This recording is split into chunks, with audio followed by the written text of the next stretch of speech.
नगीना सांसद एवं आजाद समाज पार्टी के राष्ट्रीय अध्यक्ष चंद्रशेखर आजाद पीड़ित परिजनों को दी सांत्वना। घटना को बताया दुखद। औरंगजेब को भीड़ द्वारा पीट कर करने का हुआ था वीडियो वायरल। प्रदेश की कानून व्यवस्था सत्ता की चौखट पर तोड़ चुकी है दम। औरंगजेब हत्याकांड के 6 आरोपी घूम रहे हैं बाहर। पुलिस द्वारा 10 दिन बाद मृतक सहित अन्य लोगों पर डकैती छेड़छाड़ का मुकदमा लिख जाना पुलिस कार्रवाई पर लगा रहा प्रश्न चिन्ह। पुलिस अधिकारी संविधान की नहीं कर पा रहे हैं रक्षा। नौकरी में ज्वाइनिंग के समय ली गई शपथ की उड़ा रहे हैं धज्जियां। अलीगढ़ में मॉब लिंचिंग का चल रहा है सिलसिला। औरंगजेब के साथ जिला अस्पताल में समुदाय विशेष के किशोर के साथ मारपीट की गई। Mob lynching. मृतक औरंगजेब सहित अन्य लोगों के विरुद्ध मुकदमा किया जाए वापस। औरंगजेब हत्याकांड के अन्य आरोपियों को शीघ्र गिरफ्तार कर भेजा जाए जेल। घटना में की जाए निष्पक्ष जांच। सड़क पर हुई घटना को उठाया जाएगा संसद में। संसद में सुनवाई नहीं होने पर लखनऊ में अधिकारियों से मिलकर की जाएगी कार्रवाई की मांग। पीड़ित परिवार की हर संभव लड़ाई लड़ने के साथ आरोपियों के विरुद्ध कराई जाएगी कड़ी कार्रवाई।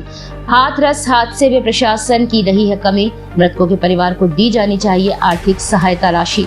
चंद्रशेखर आजाद, नगीना सांसद एवं राष्ट्रीय अध्यक्ष आजाद समाज पार्टी जनपद अलीगढ़। रिपोर्ट आमिर खान। दूसरी तरफ घर में बैठे लोगों, निर्दोष लोगों पर कार्रवाई की।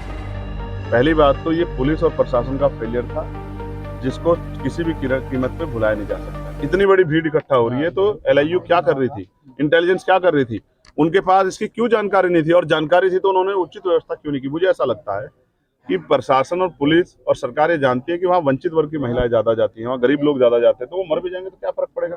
अगर ये उनकी जान की वैल्यू समझते, जैसे कोई वहाँ वीआईपी जाता तो वहाँ एक वीआईपी के लिए कई हजार पुलिस फोर्स लगा के व्यवस्था कर दी जाती, तो उनकी उस गरीबों की उसमें कोई वीआईपी नहीं था।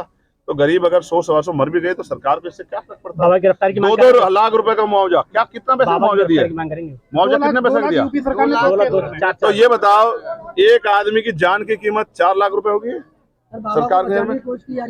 तो भाई कौन बचा रहा है ये भी बता दो। बस बाबा को बाबा जी बचा रहे, हम तो नहीं बचा रहे। और ये बताओ, जब कैसे गिरफ्तारी की मांग कर लूं जब एफआईआर में नाम ही नहीं है? आप बताओ ना, जब एफआईआर में नाम नहीं है तो कैसे गिरफ्तारी कर लेगी सरकार? लेकिन यहाँ तो झूठी एफआईआर भी हो रही है। यही मैं आपको सच बता रहा हूँ। मैं जाऊंगा, पीड़ित परिवार से मिलूंगा और मैं मुख्यमंत्री जी से और प्रधानमंत्री से मांग करता हूँ। वो तो बहुत धार्मिक लोग हैं, ये तो सिर्फ धर्म के लिए गए थे, भोले बाबा के उसमें गए थे सत्संग में, कि भाई इनकी जिंदगी अच्छी हो जाए, इनकी गरीबी, बेबसी, लाचारी, बीमारी खत्म हो जाए। तो ये तो आप ही की विचारधारा से के साथ खड़े हैं, तो कम से कम इनको तो 25-25 लाख रुपए का मुआवजा देके इनके परिवारों को तो अपने पैरों पर खड़े होने का वो दो। सांसद जी, अगर आप ऐसा नहीं करते तो ये भी माना जाए कि आप ये जो अपनी राजनीति के हिसाब से करते हैं। क्या लगता है कि औरंगजेब के परिवार को निशाना बनाना चाहिए? अगर धार्मिक आयोजन हुए, लोग मरे हैं, तो प्रदेश सरकार को जिम्मेदारी लेनी चाहिए। बिल्कुल जिम्मेदारी लेनी चाहिए, बिल्कुल जिम्मेदारी लेनी चाहिए। अब तो अभी देखिए कावड़ का त्योहार आ, धार्मिक आयोजन आप कराएंगे पूरी व्यवस्था से, तो धार्मिक आयोजन आपकी सरकार और आपके विचार में तो बहुत मेल है। तो इसलिए मैं सरकार से कहूंगा कि वो इनको गरीब, दलित, पिछड़े वर्ग की महिलाएं समझ के, गरीब परिवारों की महिलाएं समझ